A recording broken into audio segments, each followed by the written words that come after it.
Assalamualaikum, nama saya Fakhrul Muhammad. Nama Menteri I1920398. Saya akan membentangkan falasi dalam media sosial. Apa itu falasi? Definisi falasi merupakan suatu hujahan yang lemah seperti ada kesilapan dalam hujahan atau kepalsuan.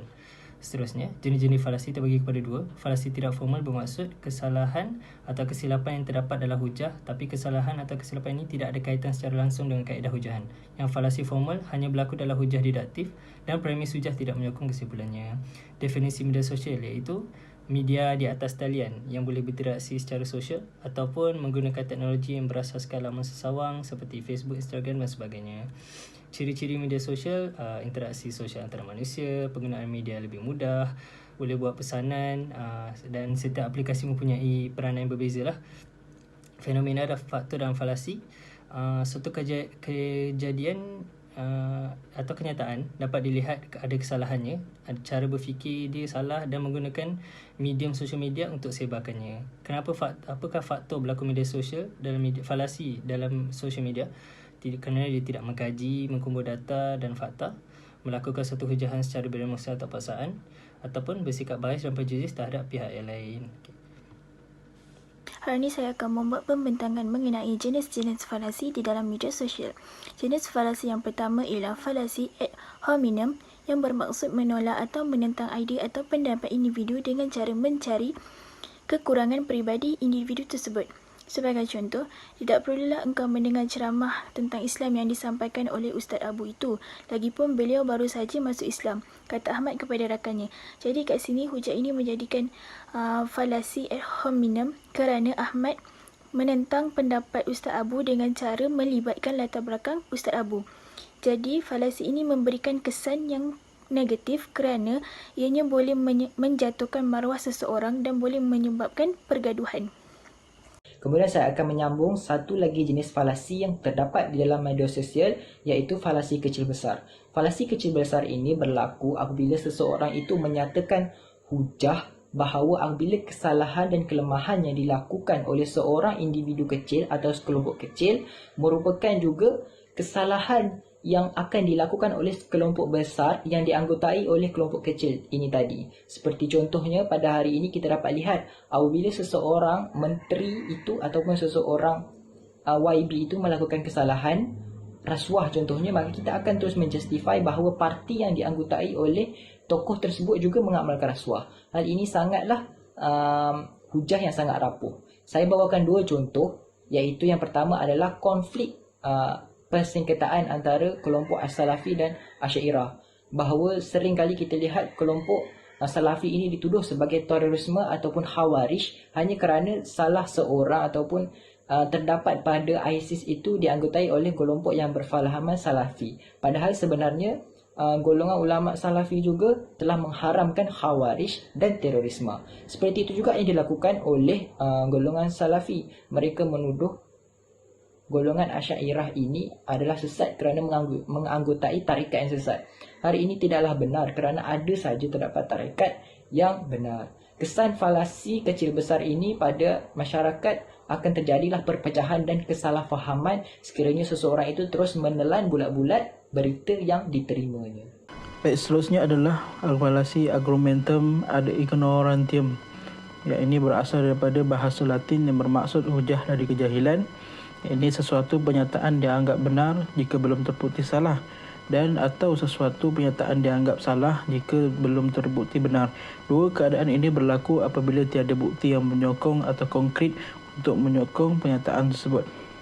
Sebagai contoh, saya tidak percaya bahawa hasil vaksin COVID-19 adalah berbahaya dan boleh mendatangkan seseorang itu maut. Sedangkan yang menghasilkan vaksin COVID-19 ini adalah daripada pakar-pakar kesihatan sedunia. Sebagai contoh adalah daripada WHO. Hal ini diputar belikkan oleh seseorang individu yang tidak bertanggungjawab, membuat spekulasi dan kenyataan yang menakutkan masyarakat sedunia. Oleh hal yang demikian, kenyataan di atas adalah salah satu contoh falasi argumentum ad ignorantium yang mana tidak ada hujah yang konkret yang menyatakan bahawa vaksin COVID-19 adalah berbahaya dan boleh mendatangkan maut. Kesimpulannya jelas sekali bahawa ketiadaan bukti yang benar bukan bermaksud bukti itu tiada. Akan tetapi bukti itu akan diperoleh setelah kajian selesai dijalankan sepenuhnya. Ini juga jelas bahawa pautan berita tersebut tidak mempunyai bukti yang konkret untuk menyatakan bahawa hasil vaksin COVID-19 adalah berbahaya dan boleh mendatangkan maut. Kesan pendapat sebegini boleh mencetuskan salah faham di kalangan pengguna media sosial kerana pautan yang disampaikan itu telah membuatkan orang awam panik dan takut. Okey, falasi yang seterusnya itu falasi putar belik. Falasi ini berlaku apabila sesuatu hujah itu diputar belikkan.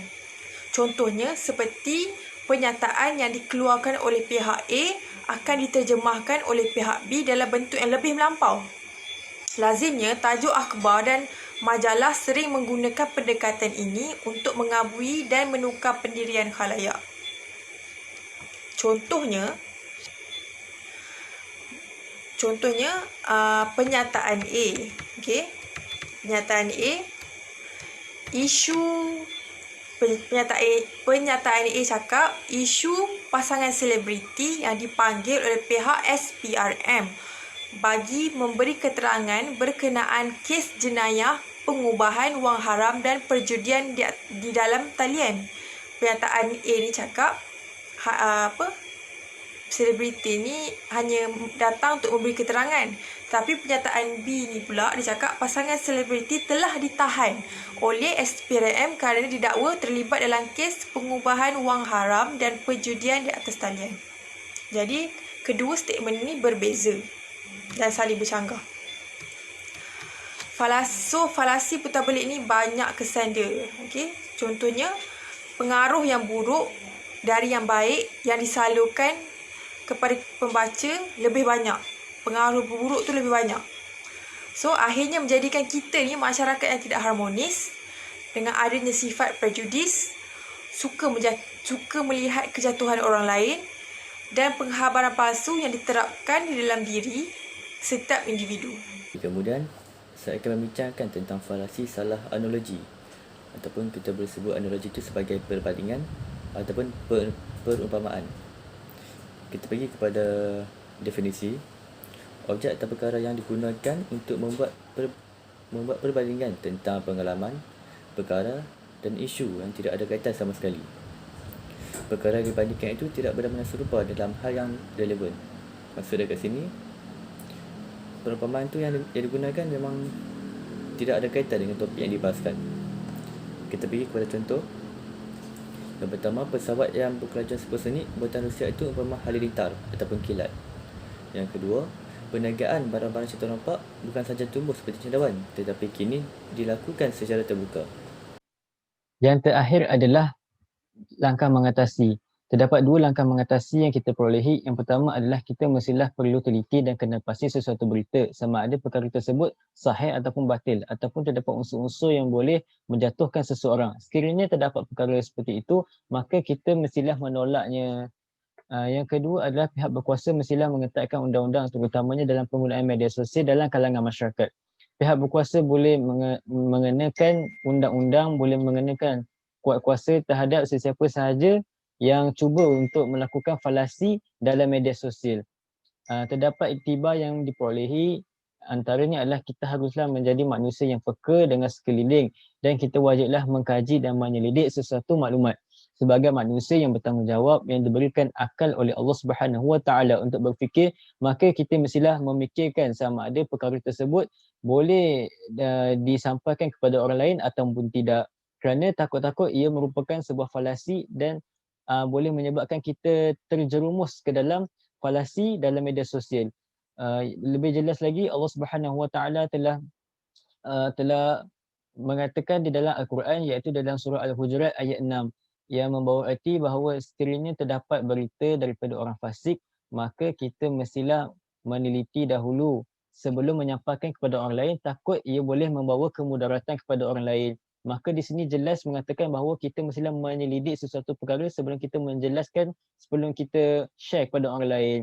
Jadi kami harap ianya jelas mengenai falasi dalam media sosial ini kepada anda semua. Sekian, Assalamualaikum warahmatullahi wabarakatuh.